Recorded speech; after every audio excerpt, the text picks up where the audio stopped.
The legends, those who paved our way in every single chapter, we're here to stay, breaking down plays. Good evening, everybody, and welcome to the Chasing the Highlights podcast.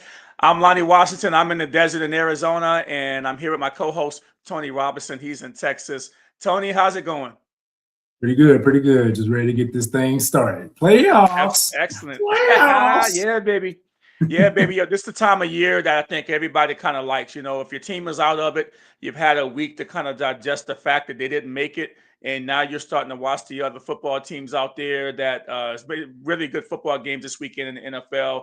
And we're kind of going to talk a little bit about last week's games and why we previewed this week's games. We got a lot to talk about.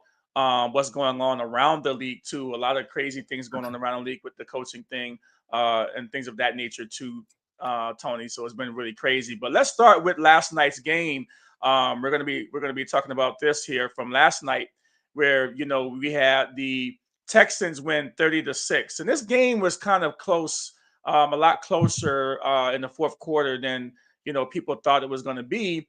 But when I was watching this game, I was thinking to myself, I says, wow, I mean, this is a 7-6 ball game at one point, and then they got a couple of turnovers, for touchdowns, a fumble, a sack fumble, and then they got an interception late in the game for a touchdown. So it was two defensive touchdowns for the Texans here. But this game was a little closer later than I, kind of like in the fourth quarter than I thought it was going to be.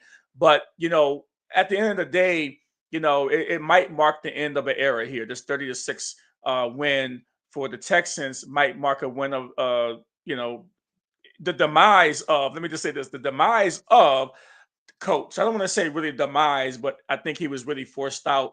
Mike Tomlin resigned today, and he's going to be moving on, after this game. And, it was one of those things that, I thought was a possibility, but I never thought that was really going to happen, Tony. But the news today, we're gonna start with this because even though he resigned, stepping down as head coach, you see the blurb here. He's stepping down as the head coach of the Pittsburgh Steelers, and then he had a last playoff win was January 15th, 2017. That's one of the reasons why he's stepping down. And a lot of the fans, they have been calling for this for a while, kind of like mid-season. And I think it was time for them to depart, Tony. I really do. I think it was time for them to go, time for him to move on and get a fresh start somewhere else, whether it's in broadcasting or whether he's going to take one of the other 7 or 8 coaching jobs out there. And I just think that it's great to see a guy that put 19 years in one team, especially in this climate, right? In this day and age, you don't really see that. What do you think, Tony, about this whole thing with Mike Tomlin? And now he becomes one of the coaches, get one of these vacancies here, probably. Yeah, I mean, they've been calling for his head for like the last 3 years or so because they've been struggling up and down. They've been up and down. Even when they had a winning season, they were still calling for his job and everything. He's a great coach. I mean, he's a very inspirational coach. He's one of the coaches out there that's actually going to coach. He said it himself. I'm not afraid to coach. I'm not going to run away from coaching. I'm going to stand 10 toes down with that player to make sure they know what they have to do and stuff like that. So hats off to him to lasting this long. I mean, he was doing something right that the Rooney family, wanted to keep him this long because they usually stay faithful to their coaches. It's just hard when you don't win and then you lose. Yeah. You lose the way you lose. And like you said, the game was close. It was 7-6 for most of the game. I mean, they were playing pretty tough. It was a defensive battle. They kept getting turnovers on Stroud and stuff like that. And it's just that when you got Metcalf dropping passes, he started off good, but then he started dropping passes and stuff like that. And a lot of the players weren't in position to play, and they're in the spots where they were supposed to be, and Rodgers was getting frustrated the whole game with that stuff. So, but with I feel like Tomlin, he'll have a job if he wants one. But I heard that he might go into broadcasting, and like we talked about earlier, you said that he might make more money than Brady in broadcasting. So you never know what's going to happen with that. Yeah. He attached himself to the quarterback. He attached himself to Aaron Rodgers early.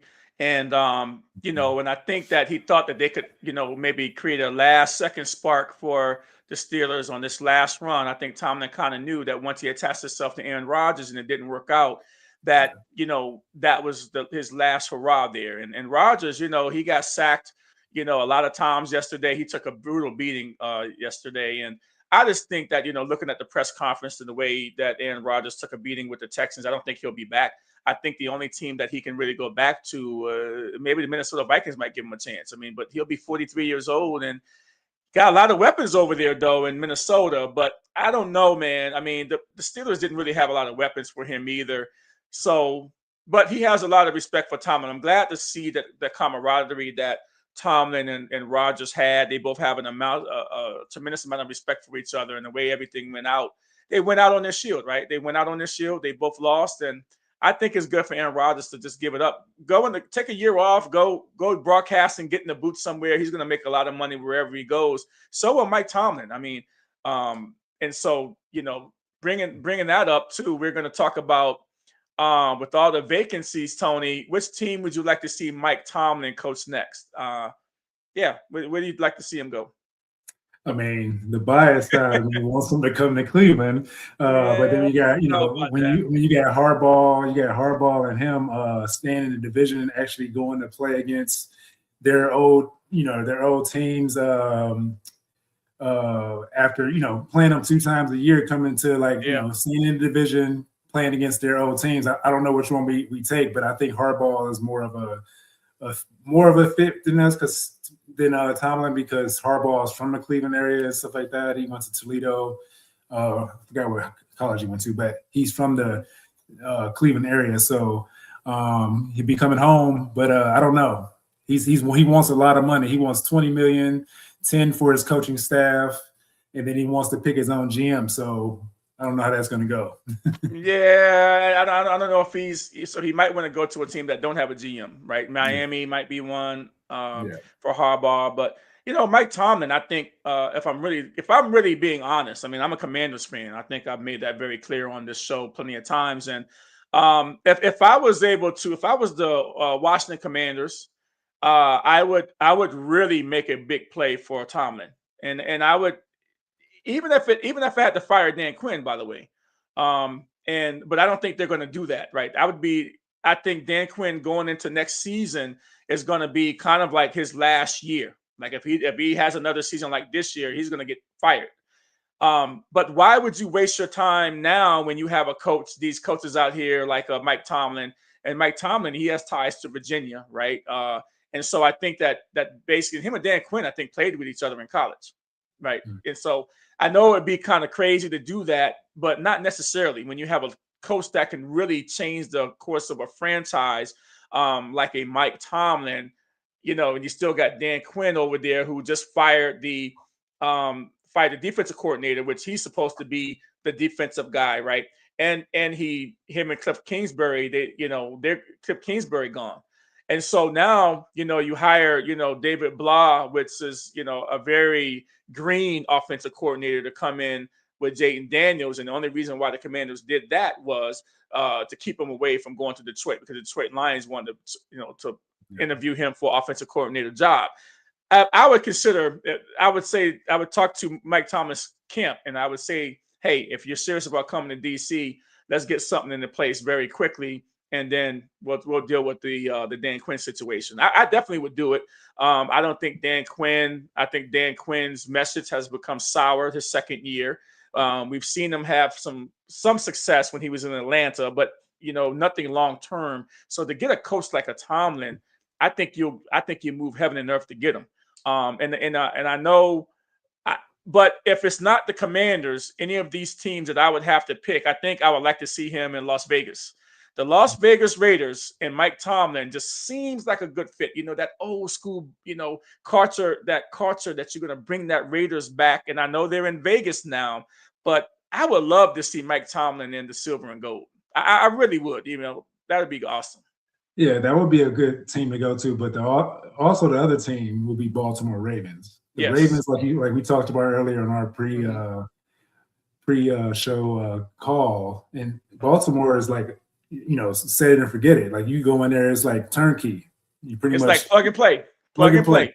Yeah, you like he goes in there, he has his quarterback, like you said earlier. Defense is already set. You just gotta implement, probably do a couple drafts or draft some guys that are cheap and stuff like that, and bring them in and just plug and play, get his guys in there. So that defense is gonna be nasty. So figures with Sage. About anything about the Baltimore defense. I know what you're trying to say. I would say that, man, if you get Mike Tomlin and the defensive coach that he is, and Baltimore's kind of known, they got the pieces there on defense too, just a lot of injuries. And then, all of a sudden you've got Lamar Jackson playing for, you give him a quarterback like Lamar Jackson. Oh man. Just the camaraderie that I think that they would have with each other would be insane. And it might rejuvenate, keep Henry around for a little longer too. I'm sure he's getting a little long in the tooth though, but as a running back. So, but he takes care of his body. So, I don't know if, man, that team is going to be that. I think Baltimore is the main team that he should go to. Even though I'm a Browns fan, I don't want him to stay in the division, obviously. But if he goes there, it's like it's lights out.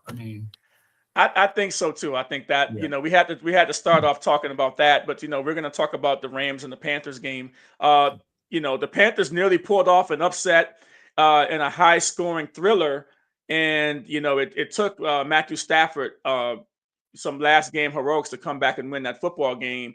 And 34-31, they avenged a loss earlier in the season, going into Carolina, and they got beat. And this game was a knockout, drag-out type of game, and the Rams came out on top. And I just can't say enough about Matthew Stafford and the way he's played. A lot of people are probably talking about Drake May getting the MVP. I don't think for 1 minute that Drake May should get the MVP over Matthew Stafford. He's played a tougher schedule. The guy is just a phenomenal player, and his stats this year are just incredible. And so, when you start looking at that, I think definitely, Matthew Stafford for me should get the MVP. Now he's going to play the Chicago Bears, and in Chicago, I got to say that Matthew Stafford is coming, and that it's going to be a really good football game with Matthew Stafford there. And so, saying that, Tony, what did you think about this game overall? I think it was a great game. I wanted Carolina to pull this upset off, and just the underdog kind of mindset. Carolina playing at home, they play their butts off to try to get this win. You had Cam Newton coming out to beat the drum out there, to bring some energy and stuff like that. But it wasn't enough for the Rams, because you got that Puka Nacua guy. That guy got balled out. They just kept getting the ball to Puka. And I said on the last podcast, Puka is going to be Puka and McMillan, McMillan, and Tedero played pretty solid and stuff like that. But yeah, it's this next game coming up. I can't wait to see how they play, on the road in Chicago. So.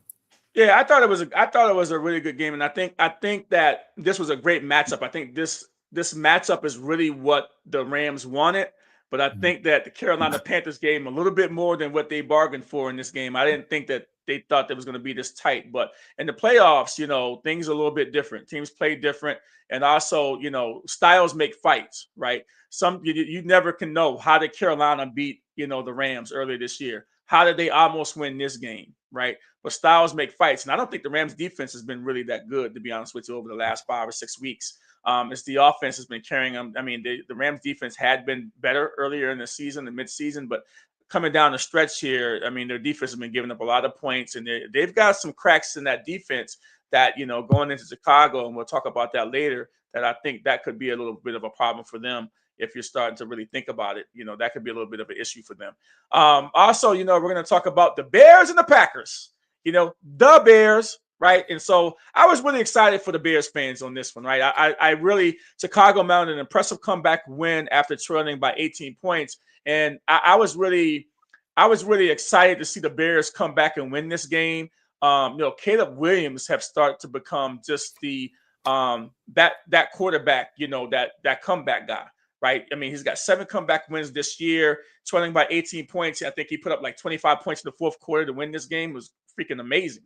Or in the second half, this game was just totally amazing by Caleb Williams, and I love to see it, because, you know, a young guy, to see a young guy coming of age, right? In the playoffs is where you make your bread and butter. You can have all kinds of stats during the regular season, but you make your mark in this league when it comes down to the playoffs. And I think that, you know, when you start looking at it, you know, that he just had a phenomenal game. I mean, he wasn't good early, but boy, he really turned it on. What were you saying to yourself when this game was like 21-3 at halftime, Tony? Did you turn it off, or did you say, I got to go and watch this probably the second half?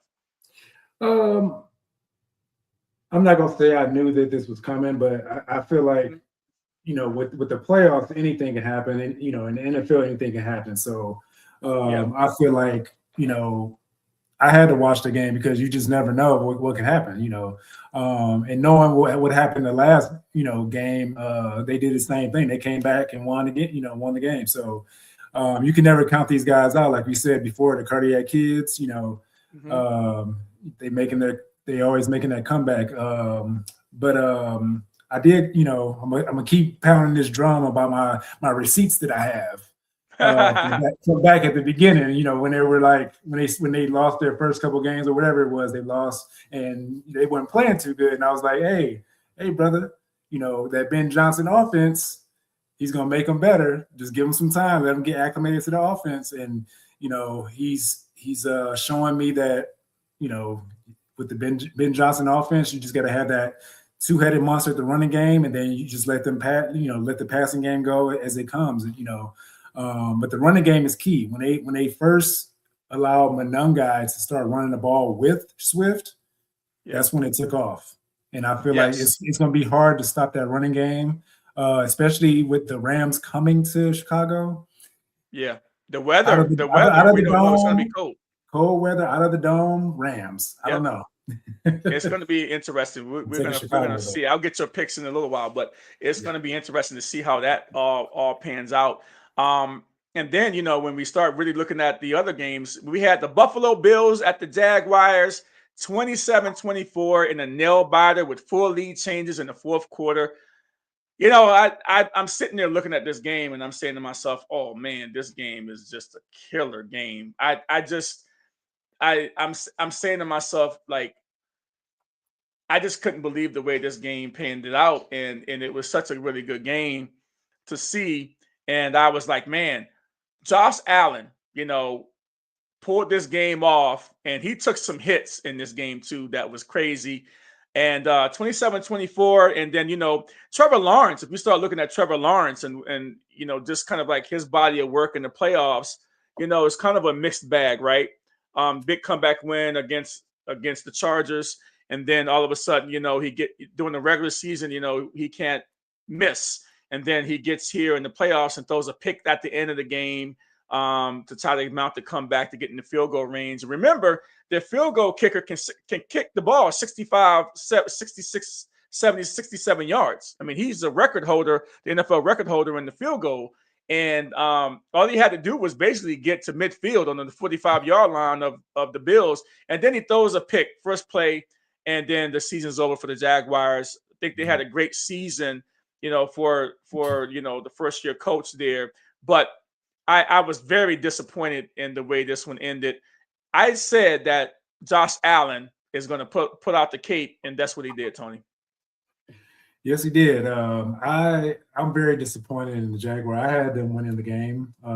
Even in daily fantasy, I had quarterback, the running back, and the defense. I thought the defense was going to play way better than they did. When they counted, I have to give my hat off to Allen, but I still feel like it's not sustainable moving forward. Like going against the Denver Broncos, like one of the top 5 or top 3 defenses in the league. It's going to be hard for them to do the same thing, especially with Josh Allen with those injuries. Yeah. But Josh Allen played his butt off, and I'm happy for him. I mean, but we're going to see what he does in Denver with that mile-high weather.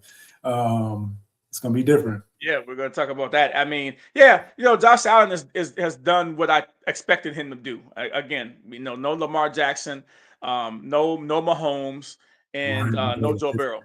Ryan Day to Pittsburgh.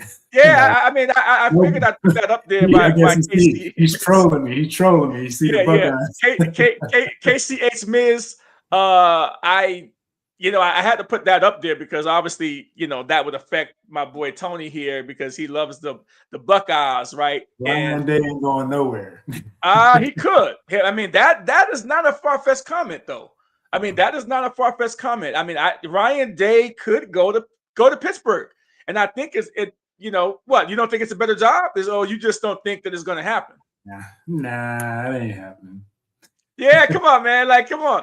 That could actually happen. So, I mean, I'm just throwing that out there. I mean, I don't want to interrupt the flow of the show, but I mean, I had to throw that up there because I saw you. I had to say something because it's the Buckeyes over here, so they see that.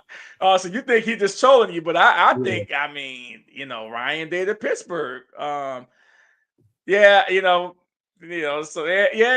gonna just keep on saying and they know what they talking about. Jackson Baller know what they talking about. Yeah, he like, nah, man, he ain't gonna leave. But anything's possible. I mean, if they're looking for, there's a lot of coaches out there that are available for Pittsburgh, but they could reach down there. I mean, that would be something else. I would love to see you crying about that one if it happened. Okay, moving on. 49ers versus the Eagles, 23-19. San Francisco goes into the division champion's house and beat the Philadelphia Eagles, and it proves out that the Eagles were pretenders this year. They didn't want it this year. They got a taste of that championship, and AJ Brown has been, sounding the horn though all season. He's kind of been sounding the horn all season, but people are saying AJ Brown is the problem, not anybody else. I mean, he did drop some balls, but him arguing on the sidelines with the coach and, because he wasn't getting the ball. I mean, I think he had 4 receptions for like 25 yards. This was a wild game to see them like fizzle out there on the comeback try. The Eagles was trying to come back and they just kind of fizzled out, man. AJ Brown had 3 or 4 drops, maybe 2 or 3 that he actually got tagged for. But this was the 49ers, a dangerous game because the 49ers coaching staff is really, really good. And, McCaffrey, you try to stop McCaffrey in the running game, but he kills you in the passing game, right? This guy is a true Swiss Army knife, and he's just a stud. And so they weren't able to contain him later in that game. And so the Eagles go down. And I think I posted something on my Facebook page that said, 49ers fans, get out of Philly now because these fans are pissed. 49ers fans are hooping and hollering in the stadium and they're trying to troll the fans there. Philly is not the place to do that. Get the hell out of there, man. You got the win. You should have been all the way down the road already before this game ended. Right. And you can't do that. I've been to Philly before, man. And I saw the Commanders beat them on a Monday night in 2022. And I made sure that I got the hell out of there with no fanfare at all. But I celebrated like hell in the car when I got in the car. But, it is what it is. But, yeah, what do you think about this game? But don't let the wine and cheese of the San Francisco 49er tailgating party fool you. They get active in the Bay Area, just so you know that. Okay, all right. I used to live there, so I know what they do out there. Yeah. But I'm gonna say this. It did come down to AJ Brown. You know, AJ Brown it's just a negative energy on the sideline, like you said, and then the drop passes you've been talking about. Give me the ball the whole season. When they try to get you the ball, you dropping passes. You looking like our receiver on the Browns team. He's not important to remember. Hopefully he's gone. But when you can't show up in the big games and you dropping passes and you crying for the ball every time you don't, you even crying when you're not producing. Like he's over like soaking on the sideline, dude. Like get your butt back in the zone. You know, talk to your teammates. You know, give inspiration to the defense. Like try to uplift the team, but you just sitting over there crying. And it was a spiral effect to me. I feel like if you can't take away McCaffrey in the passing game or the running game, that's why we talked about it on last podcast. It's like if you gotta cut the head off of the snake. If you can't take him away, just like the Seattle Seahawks did. If you can't do what the Seattle Seahawks did, and you're the defending champions. Your defense is no slouch either. But it's just McCaffrey's that guy. McCaffrey's the guy, and he's the person you have to stop. If you stop him, the whole offense is off kilter. So I don't know. Hey, answer the question. Do you think AJ Brown has played his last game in Philly? Yes, I do, and I hope he comes to Cleveland. Because that's the number one receiver we need, even though he's, you know, it's the time that, but usually players like that, they come to Cleveland. So I'm okay with it. Come on over, get some of that Shadur Sanders cooking. That you gonna get the ball. I don't know, man. I don't know. I don't think Shadur's gonna be talking into existence. AJ Brown. Your last name is Brown. Come to the Browns. Let's go. Yeah. I think, quite frankly, I think that he's done in Philly. I think that, just on how everything ended, he didn't talk to the media after the game. Jalen Hurts was asked about it, and he kind of says, yeah, we cool. I mean, whatever. But we're okay. But I think that he's done in Philly. There's been some tension. I think it's more personal there with him and Jalen Hurts. And I don't know this for sure, but to me, it just seems like there's something over the last couple of years that they could not overcome. And that becomes more of a personal thing, right? I think it was more personal than just professional with them two, because eventually, if it's professional, you're going to put everything aside for the team like he did last season. But if it's personal, it's hard to get over that, right? It's hard to kind of get over that, and something keeps popping up, preventing them from gelling as a unit. I think it's a culmination of the coaching too. I don't feel like it's totally on like between them two. I feel like it kind of spilled over into their relationship, because AJ Brown is like, dude, like, I'm the one of the top receivers you have. You can actually do something about it. Like, why aren't you passing me the ball? Like, and then like when, I don't know, it's just all the negativity kind of spiraled into him dropping passes in this last game. He tried to get him the ball, and then when you try to throw you the ball, you drop passes. So it's kind of hard to know where it's coming from. But I feel like it's a culmination of the coaching and like you said, between them two personally. So over time, yeah. Yeah, I mean, it's almost like, somebody took somebody's girl with that relationship. I mean, it's like it's really like oil and water. And they tried to put everything aside. They got a Super Bowl out of it, right? This year they just couldn't overcome the problems that they had, and the Eagles have been horrible in the second half of football games. And we thought that this was just something that was just a fluke, man, but it just horrible football team in the second half. I've never seen anything like it. I don't think there's ever been anything like it in the history of the NFL, just some of the games that they've had in the second half. I mean, it's been incredible. We're going to move on here and start and talk about, the New England Patriots, and the Chargers. New England's defense dominated, holding the Chargers to just 3 points in this game. And the Patriots, if you haven't got the Patriots on your radar, I'm not quite sure what you've been watching all year, because this has been just an incredible thing to have them both to see what the Patriots have been doing. And now people are saying, oh, they had an easy schedule. But this is the playoffs now. There's no game that's going to be easy. They draw the 7th seed, which is the Chargers. The Chargers do have a lot of injuries, but Justin Herbert was getting killed out there by the Patriots, right? It just was bad. Drake, it took him a little while to warm up a little bit, right, in this game. But the Patriots pull it out. They get the big win, and I don't want to really hear people talking about Drake May for MVP. I think definitely it shouldn't go to Drake May. 16-3. He didn't really look great in particular in this game.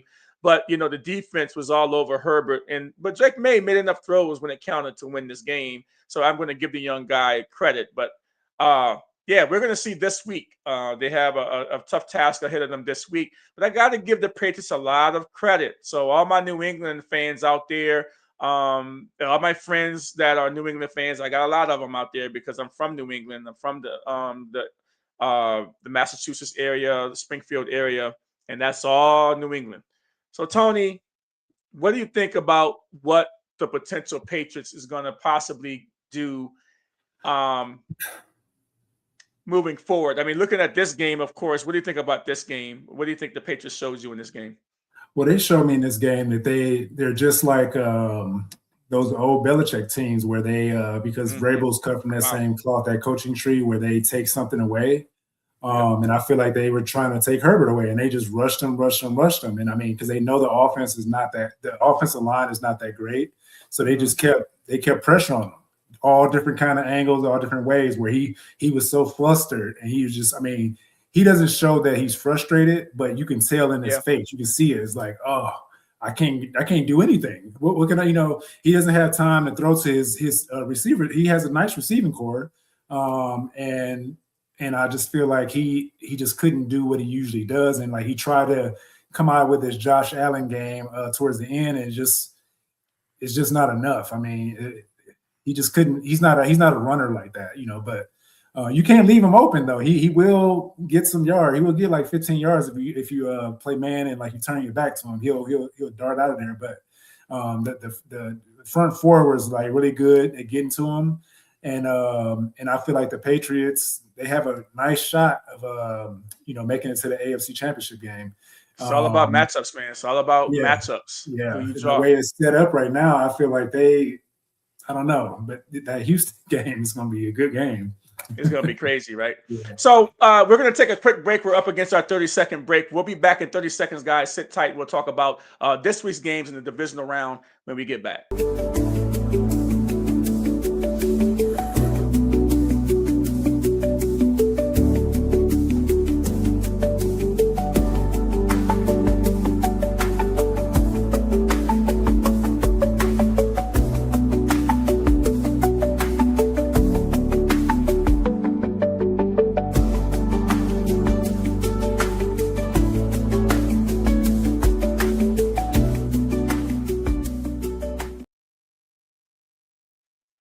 Hello, everybody, and welcome back to the Chasing the Highlights podcast. Tony's getting some hugs from his boys. It's late over there in the Central Time Zone, so Tony's doing the family man thing. I love it. Love to see it. And so we're back. Lonnie Washington again here in Arizona. Tony Robinson, my co-host, he is in Texas. And we're talking about the NFL, the divisional round now on the second half of our podcast. And everybody that's chimed in, thank you for joining. I love how everybody always is in love how big my head is on the screen. So whatever, man. It's all good, man. No worries. When you're over 6'1", your head can't be small. I'm 6'7", so it's big too. So yeah, I mean, y'all don't know that Tony's 6'7", right? Yeah. I'm 5'11", he's 6'7", it's all good. But I don't really care, man. I'm over 50. So I'm cool, man. Nothing bothers me, man. Still getting it though. I'm still getting it, right? We're gonna start off, Tony, with a big question here. What team left do you think will go to the Super Bowl from each conference? Before we get into our picks for the night, what team do you think left that can actually go to the Super Bowl? That is our first question of this segment. After that Bills game, I thought the Bills would have a shot because I just saw how the defense was for how the Jacksonville Jaguars defense been for all this whole season, and I felt like they pulled it out in such a fashion that the Bills had a chance to go. But I have to change my AFC side. I feel like the Patriots have a good shot of like I said earlier, AFC the Patriots have a good shot of making it to the AFC Championship game, and I feel like they'll be going against the Niners. Oh, I want to say Seattle. I want to say Seattle so much, but I just don't trust the quarterback play there yet. He plays well during the season, but when the playoffs happen, I don't know. I'm kind of worried about that with him. So Because the you mean to Niners are tell going to me? come at him. Go ahead. So the Rams are not nowhere in your because of their on your defense, radar right now. Because of their defense. Their defense is not consistent enough. And I feel like the Niners can just put up points on them, I feel. But I don't know. It's kind of hard Okay, to well, you made your pick very clear this week. Okay, yeah. I mean, you made it clear already this week of what you wanted to do. So I think that the last two teams that I think that's going to make it to the Super Bowl, I think it's definitely the Rams. All right, I'm thinking the Rams are going to make it, and I'm going to go on a limb and say Buffalo. All right, the Rams and Buffalo. I think Buffalo can go in and beat Denver. And Denver better watch out because I hope they didn't eat too much on their vacation week because you got Josh Allen still there, and I think that he can go into Denver, and I think he can go and beat I think he can beat the Patriots. Now I might not think that he can beat the Texans, right? I don't know if he can beat the Texans. That's the problem. I think that if New England wins and gets into the championship game, and then Buffalo wins. I think Buffalo can beat New England in New England because they've already proved that they could. But I don't think that Buffalo can beat the Texans in that defense. And so I think it's all about matchups. I feel like Buffalo is going to end up playing the Patriots because if Stroud keeps playing the way he's playing, giving up those turnovers, you can't turn the ball over against New England. You cannot. Because if you keep giving him opportunity after opportunity, the way he did in that Pittsburgh game, I don't know, man. Like if he does anything close to what he did in that Pittsburgh game, there's no way Houston can stop them because they're gonna be on the field way too often. And I feel like if Stroud can get a hold of his taking care of the ball, they got a shot. But I feel like the total team dynamic, and they're gonna be playing at home. Stroud's gonna be outside of the dome again, playing in cold weather. That's what I'm looking at. That's why I feel like Houston's not going to beat New England. So I got New England against Buffalo. Yeah, Buffalo in the AFC Championship game, and we see what goes from there. Yeah, it's going to be good. The reset here. The NFL divisional round matchups are set with the top seeded Seattle Seahawks and the Denver Broncos joining the action after their first round byes. This weekend games features a set of compelling games, including the NFC West rematch and the battle of a strong AFC defenses. And, AFC right off the bat, the Buffalo Bills on Saturday, they travel to the Denver Broncos, and the Denver Broncos are the number one seeded team. And so with that being said, Tony, Bills at Broncos, I think we kind of showed our hand on this one already, but I think that the Broncos offense sputters a little bit. They kind of sputters a little bit, and then they get going kind of late in the game. But that defense is kind of like the engine. But the Buffalo Bills, I think, now that they have Crooks for the, I think Cook have to be involved in that game in the running game. I think we had kind of talked earlier, Tony, during our kind of our production meeting that Cooks we haven't really seen him in certain situations in the game, and for some reason it's like why this guy here is leading rusher and why he's not in the game when the game is on the line. I think they're going to have to start rolling him out there a little bit more to get some dynamic speed on the outside, to kind of match that really good defense that the Denver Broncos have. And I think that's how they win this game. They control the ball with the run. And if they can run and get some plays down the field and let Josh Allen kind of work some magic, he's going to take some hits. He's going to get beat up like he did the last game against the Jaguars. But, the cold weather don't bother the Buffalo Bills. And this is the time of year. The cold weather don't bother the Buffalo Bills. That's why I say that they're like battle tested. It's cold as heck in Buffalo right now. They're going to Denver. It's probably colder in Buffalo now than it is in Denver. But, the mile high altitude, you think might play a little bit of a part? Or do they travel there a day or two early just to kind of get used to it? It's definitely going to be the altitude that gets to them. But I also feel like the Broncos defense is not going to allow Josh Allen to do what he does. Usually that's what I feel. I feel like their defense is battle tested in a way. But yeah, the week off is going to kind of get to them, I think, especially the offensive side. The offensive side is so inconsistent. Like I told you before, I had Bo Nixon daily in my fantasy leagues and stuff like that, and he was so up and down. Teams he was supposed to beat, like blow out, he struggled with.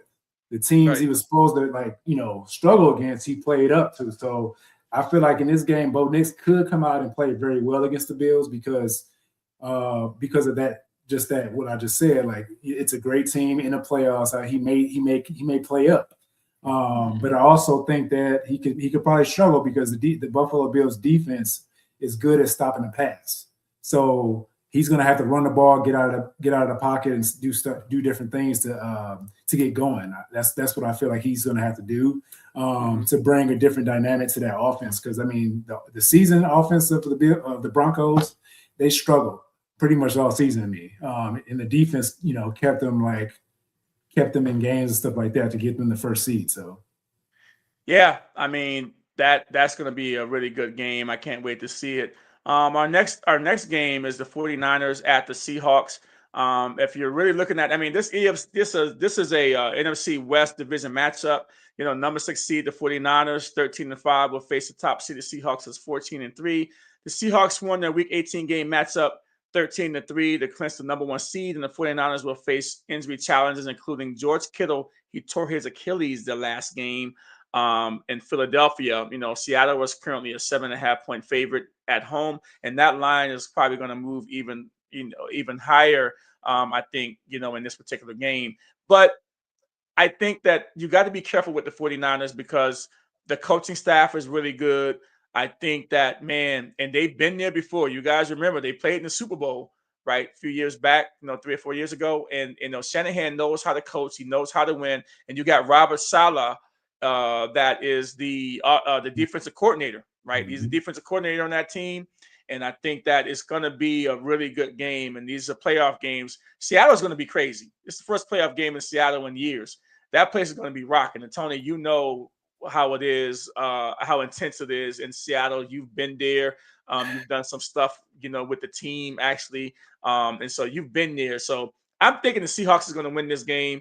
But, yeah, be careful, Seahawks. Yeah, that's the thing. What I'm worried about is that first round bye. How they're going to come out after that first round bye? Are they going to still have the juice?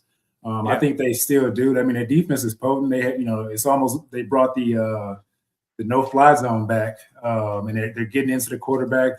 The front four is doing their thing. I just worry about Sam Darnold and how he plays on the offensive side because, I mean, I don't want to say it, but, I feel like they Niners going to take away Smith-Njigba, and I feel like it's going to fluster Darnold. And he's going to throw a pick or two, and I feel like that's what's going to get the Niners over the edge. Because I just don't – I like Sam Darnold, but I feel like he in key moments, he kind of like he gets flustered a little bit. And I don't know. But I don't think that the Seattle Seahawks do to the Niners, to the McCaffrey, what they did the last game. I feel like they're going to learn from that situation and get him out of the pocket, out of the backfield, dump it off to him more, and like do some different things where they're forced to spread themselves out. And because they're going to try to rush. So you just got to either run right at the rush or like just dump it off to them. I think Trent Williams didn't play that last game either. I think Trent Williams might have been out that last game too. And so he's back. It's going to make a big difference, man. When you got Trent Williams in there, you're not going to be able to come on the blind side and beat up Brock Purdy block Purdy like you did the last game because Trent Williams is there. And obviously, I think that it's going to be a really good football game. I got the Seattle Seahawks at home. I think that the 49ers are really, really too beat up right now. And I think once the Seahawks start going, now the only thing is if Sam Darnold starts to turn into last year's Sam Darnold in the playoffs when he was with the Vikings, that would be a problem. And I'm not confident in Sam Darnold in the playoffs, to be honest with you, either. So it's going to be really a really good game. But I think the defense might do just enough to hold off the 49ers in this game. Oh, maybe. Yeah. It's it's kind of a pick'em game to me because it's kind of hard. It's a pick'em game. Well, it's a 7.5-point game, Seattle. So I gotta go with what the experts are saying. I mean, did you vote? Did you get the 49ers and win all this money? I don't know. If you pick the 49ers straight up. I mean, that's what they want. That's what the 49ers want. They want you to think that. They're the underdog. They like to be the underdog. So, yep. It's crazy. It's crazy. The Texans at the Patriots, the number 5 seed Texans, 12-5. They've won 10 straight games. I mean, people don't realize that the Texans have won 10 straight games. They'll travel to face the number 2 seeded Patriots that are 14-3, which is an amazing record in itself. New England has a crazy strong pass rush, which shut down the Chargers last week again. And they'll look to contain the offense of the Texans, which might be Nico Collins. He went out with a concussion. That might be the difference. I mean, because Nico Collins is not playing, and he's always kind of hurt too. He's kind of like glass. He's really never available. And, the Patriots are only a 2.5-point favorite. But, man, if that defense starts to get some turnovers and start scoring some points, the Patriots could be in trouble. But I think the Patriots might outlast the Texans. They just might barely outlast the Texans. I don't know how, but I just got a feeling that New England mystique and what Vrabel is doing in New England is kind of getting them back to where they used to be. And so, when I'm looking at this, I'm saying to myself, man, this could be one of those things to where it's a home team. But boy, they look so good against Pittsburgh. But again, I got to say it's the Pittsburgh Steelers. Not the New England Patriots. The Patriots are a different team than Pittsburgh. Drake May is playing. Drake May didn't look good last week, though. So if he has to play a lot better than he played against the Chargers to win this game. Yeah, like you were saying, the injury to Collins, but I feel like Higgins, Hutchinson, and Kirk are going to step up. Kirk had a solid game because I had Nico Collins in daily fantasy, and he didn't do nothing for me because he got hurt. And then Kirk just stepped up and did what he did. Yeah, 140 yards receiving, 8 receptions. He was ridiculous. And we've been waiting for that for a whole season because he's been there, but he had injuries and stuff like that. But then he's finally getting his footing, and now he's getting an opportunity to showcase his talent because he's been bouncing around a little bit. He played in Jacksonville and some other teams and stuff like that. Now he has an opportunity to show that he's meant for this moment and he's supposed to be in the NFL because the injuries have been piling up for him, and I feel like this is his opportunity.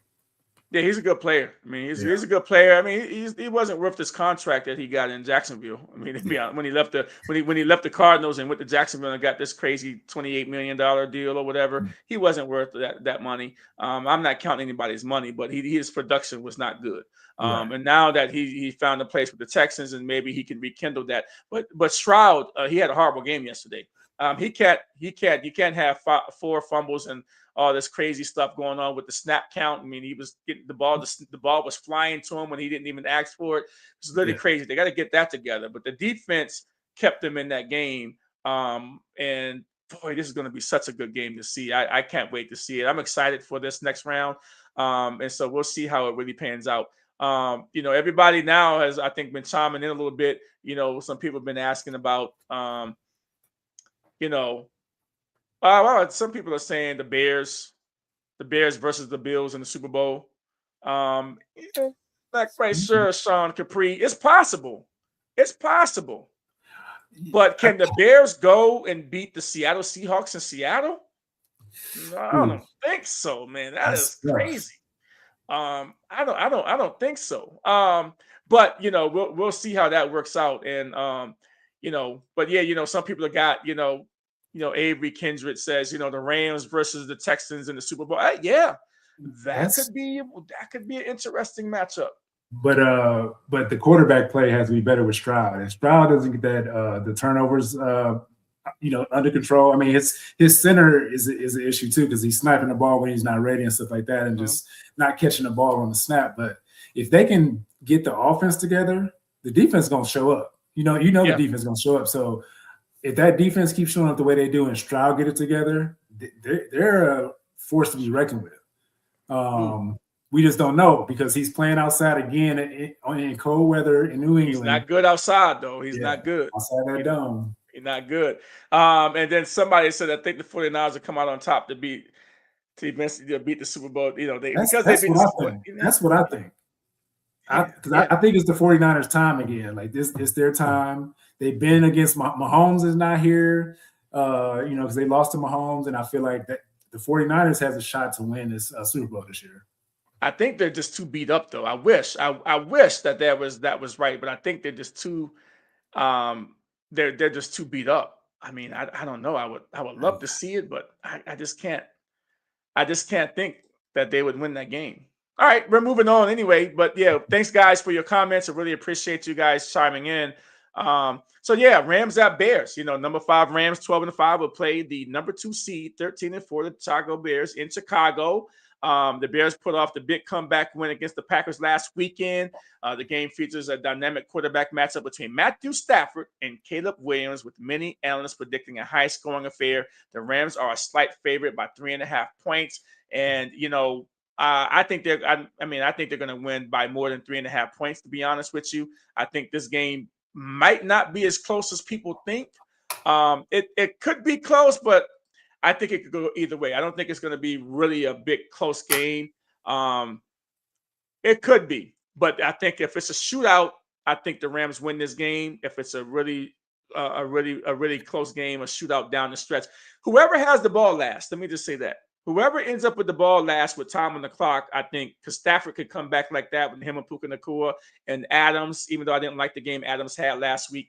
But, Adams is just getting back. And if he can come in and make a couple of good catches, and if he has 100 yards receiving, or I don't think he will. I think he'll probably be around 50 to 70 yards receiving Devontae Adams. But you got Puka Nacua who can get 200 yards receiving on you if you're not careful. Yeah, but I feel like that cold weather and the windy conditions in the Chicago is going to play a big factor in this game. I feel like the Rams, they're outside of the dome, but Stafford is the man. He's going to find a way. I know he's going to find a way, but I feel like the Bears are going to get some turnovers. They may get 1 or 2 turnovers, and they're known for getting. When their backs against the wall, they'll get like 1 or 2, a strip sack or something. They're going to get something to actually put them ahead. I got the Bears in this game because they're at home. Rams outside of the dome, and Puka Nacua is going to have a good game because they're going to have to pass. I feel like they're going to have to pass a lot. But the windy conditions, I feel like it could be an issue. Yeah, I mean, in that running game for the Bears, I mean, the Rams defense is not that great, like they used to be with Aaron Donald when he was there. They had the dominant defense. They're a shell of that defense they used to have, and I feel like the Bears has a chance with that running game, that two-headed monster. And and Caleb Williams can run the ball too. He'll sneak off a couple 15-yard runs on you, and you'd be like, what happened? He'll make some throws in this game that'll be like, wow, he made that throw, but. I think that the Rams can be opportunistic too on the back end. And if they can, get a couple of turnovers and things and make it happen there too. I got some people chiming in on some college stuff. So, why not go there for a minute, right? Got a few minutes here, right, Tony? So the University of Miami, they beat your Buckeyes, Tony. They beat your Buckeyes, bro. They keep seeing this. Hey, right. They beat your Buckeyes. So here we go. Indiana's a different animal, though. I mean, nobody thought that they was going to hang 50 points on Oregon. I mean, they beat them earlier in the season, but nobody thought that they were going to really do that kind of work. But I think that. What do you think about? We'll talk about it. I mean, that game's coming up on Monday night. What do you think about the national championship game in Miami? Right, and then you got University of you got Mendoza, who grew up right down the street, right, less than a mile from the University of Miami, right? And it's a lot of storylines in this game. I think if any team that can give the Indiana a good game because of team speed and all those different things, I think it's University of Miami. Yeah, that's true. I mean, Miami showed us something. I mean, they're hard nosed and they have that it factor. But I feel like the way Indiana recruited, it came out that he recruited through the portal. He took a lot of older players, like juniors, seniors, mostly seniors. These are grown men playing against young kids, pretty much, is what the way the setup is. Because he learned from from years of just being at a major and stuff like that. And I feel like Indiana has a shot, but it's going to be a close game because that Miami defense is pretty solid. I just don't know about their offense though. Miami's off because Indiana defense is really good. Everybody's discounting Indiana defense, but I feel like Indiana is going to be a low scoring game because of that. Both sides defense is really solid. I feel like I get the edge to Indiana. I'm a Big Ten. I'm a Big Ten fan, so I got to. Yeah, I mean, Indiana put 50 on Oregon, and I think that, man, Indiana. I mean, Mendoza. I mean, he's just playing accurate with the ball, smart with the ball. He's going down in a hostile environment. I think the Hoosier fans are going to flood the zone too down in Miami. I think they're down there now partying with the Miami fans. They have to. You can't let Miami take over. It's a homecoming for Mendoza, right? Yeah. Heisman Trophy winner. He grew up less than a mile from there, and I think that it's going to be a pretty good game. I think I'm going to pick Indiana in this game. I think a lot of people are, but man, if Miami gets this program a national championship after not doing much for the last 20 years, 20 plus years actually. It's going to be an amazing thing for Miami to win. But I like to see the underdog winning. It'll be a story probably in a movie if Indiana wins this game because that's definitely been a movie storybook type of season for the Indiana Hoosiers. So Hoosiers, good luck to you. I think I'm going to pick you to win this game. Yeah. Me too. With that, Tony, we're going to close out the evening. Hey, good having you on the show again. Hey, it's early 2026. We got a lot of stuff going on. So, hey, thank everybody for tuning in. This has been the Chasing the Highlights podcast. My name is Lonnie Washington, and that is Tony Robinson. Good night, everybody.